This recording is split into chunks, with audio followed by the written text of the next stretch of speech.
Hello friends, अर्थो medical class में आपका स्वागत है। आज हम इसका BSc nursing and first aid का पार्ट तीसरी वीडियो दिखाने जा रहे हैं। ठीक है, इसमें देखिए टू टाइप ऑफ ब्लीडिंग कितने प्रकार से होती है। टू टाइप ऑफ ब्लीडिंग, इसमें एक्सटर्नल एंड इंटरनल ब्लीडिंग में भी आर्टरीज के द्वारा होती है। क्या के द्वारा हो सकती है? इंटरनल हो चाहे एक्सटर्नल हो, आर्टरीज के द्वारा, वेन्स के द्वारा, पेनस या एंड कैपिलरी के द्वारा, तीन प्रकार से इंटरनल या एक्सटर्नल ब्लीडिंग हो सकती है।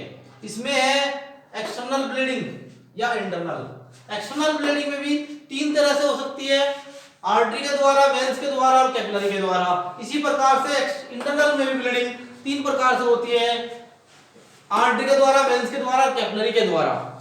ठीक है, अब देखिए नेक्स्ट आता है aim of first aid management. Aim of first aid management, क्या उद्देश्य होते हैं फर्स्ट एड मैनेजमेंट करने के? देखिए number 1 control bleeding as soon as possible. जितनी भी जल्दी ब्लीडिंग कंट्रोल की जा सकती है वो करनी चाहिए। Number 2 keep the wound clean and dress. जख्म पे साफ करके उस पे जख्म को साफ करना चाहिए और उस पे ड्रेसिंग भी करनी चाहिए। It to minimise blood loss, जिससे कि कम से कम ब्लड का लॉस हो, एंड प्रिवेंशन इन्फेक्शन, और उसमें ज्यादा देर खुला होने के बाद जल्दी से जल्दी करेंगे, साफ करके उस पे ड्रेसिंग कर देंगे जिससे कि उसमें इन्फेक्शन बैक्टीरिया ना लगे। नंबर 3 है अरेंज रिमूव टू हॉस्पिटल, और जितना भी जल्दी हो सके उसे हॉस्पिटल के लिए भेज देंगे। नेक्स्ट है इसमें ब्लीडिंग फ्रॉम नोज। जब ब्लीडिंग नोज के द्वारा आती है, कैसे आती है ब्लीडिंग नोज के द्वारा? देखिए bleeding occurs from to nose, जब ब्लीडिंग कोई घटना घटित हो जाती है तो नाक के द्वारा जो ब्लीडिंग आती है तो blood vessels is side nostril, जो नाक के ब्लड वेसल्स होते हैं, नाक के जो ब्लड वेसल्स होते हैं, रक्त वाहिनियां जो होती है नाक की, way bleeding come from to nose, नाक के द्वारा आती है। ठीक है ना, नाक के द्वारा फिर ब्लीडिंग वे टूट जाते हैं ब्लड वेसल्स, और तब उसके बाद नाक के द्वारा आते हैं। नोज फ्रॉम फ्रैक्चर स्कल, जब हमारी कहां पर फ्रैक्चर हो जाता है, कब आते हैं? रक्त वाहिनियों के द्वारा, यानी कि ब्लड वेसल्स के द्वारा नाक में ब्लीडिंग जब आता है तब हमारा फ्रैक्चर हो जाता है, सिर में चोट लग जाती है और सिर से फ्रैक्चर हो जाता है और टूट जाता है। ठीक है, इसमें है सिम्टम्स एंड साइंस, लक्षण और संकेत क्या होते हैं?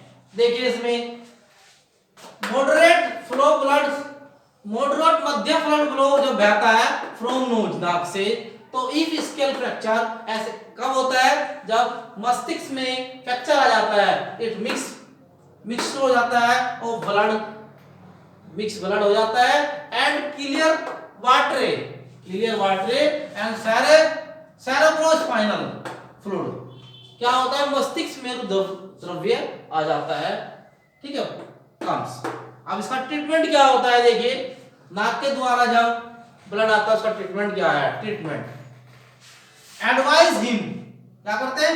Advise him to breathe through the mouth, उसे कहते हैं कि मुंह के द्वारा सांस ले, ना कि जब नाक से ब्लड निकल रहा हो तो उसे नाक से सांस लेने के बजाय मुंह से सांस लेने की एडवाइस सलाह दी जाती है, him to breathe through the mouth, और पंच उसकी नाक दबा दी जाती है, सोफ्टी पे ऑफ नोज, उसके नाक को दबाया जाता है। नंबर नेक्स्ट देखिए टेल हिम, उसको बताया जाता है स्पाइट आउट, उगलना, यानी उल्टी करना, उगलना, only blood in the mouth, अगर ब्लड मुंह में आ रहा है तो उसे उल्टी कर दे, कभी कभी ब्लड नाक के ऊपर के मुंह में आ जाता है तो उसे उल्टी कर दे। स्वेलिंग, उसे ब्लड कोजेस मतली या वोमिटिंग, जब वो निकलना नहीं है उसे ब्लड को हम क्या उल्टी के रास्ते, मतली या उल्टी के रास्ते उसे निकाल देते हैं।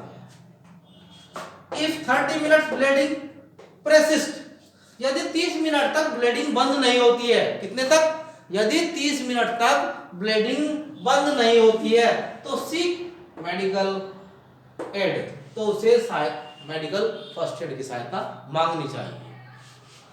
नेक्स्ट आता है इसमें ब्लीडिंग फ्रॉम ईयर।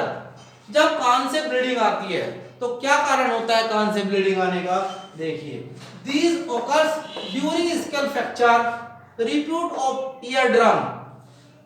देखो जब घटना ऐसी घटित होती है जो स्कल फ्रैक्चर होता है, मस्तिष्क में चोट लग के रिप्यूट ऑफ ईयर ड्रम, कान का पर्दा फट जाता है। जब मस्तिष्क में चोट लग के फ्रैक्चर होके कान का पर्दा फट जाता है, और या फ्रॉम एक्सटर्नल ईयर वुंड, या कोई बाहरी रूप से कान में कीज लग के जख्म हो जाता है, तब ये ब्लड फ्रॉम ईयर आता है।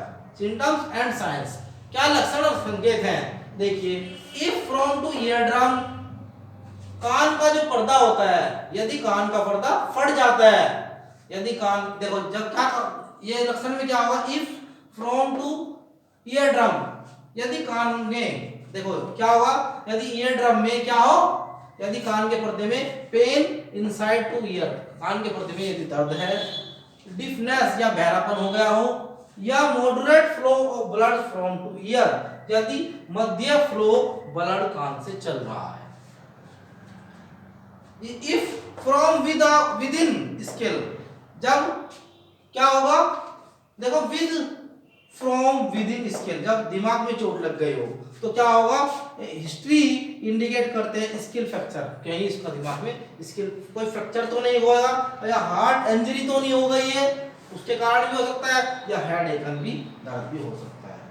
Small amount of blood mix, जब small blood of mixed with clear watery या सेरेब्रम स्पाइनल, जब कैसे हो, व्हाइट ब्लड सा रहा हो, व्हाइट रे पानी के समान व्हाइट आ रहा हो, तो फ्लूइड में भी कम फ्रॉम ईयर, कान से आ सकता है। इसका ट्रीटमेंट नेक्स्ट हो सकता है, जब इसमें आता है अनकॉन्शियसनेस, वो पेशेंट अनकॉन्शियसनेस, बेहोश भी हो सकता है, तो क्या ट्रीटमेंट देंगे, ट्रीटमेंट क्या होगा, चेक ब्रीथ रेट, सबसे पहले तो उसकी चेक करेंगे ब्रीथ रेट, उसकी सांस की दर चल रही है नहीं। दूसरी है मिनिमाइज शॉक, कि कहीं वो बेहोशी में तो नहीं है। नंबर 3 है it breathing and heart beat stop, यदि उसकी सांस और हार्ट बीट स्टॉप हो रही है तो बिगन रिसुसिटेशन,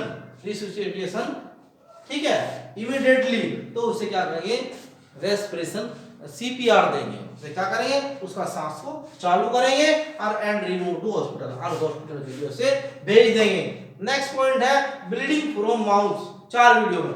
ओके फ्रेंड, थैंक्स। इसका स्क्रीनशॉट ले रहे हैं, स्क्रीनशॉट देखिए।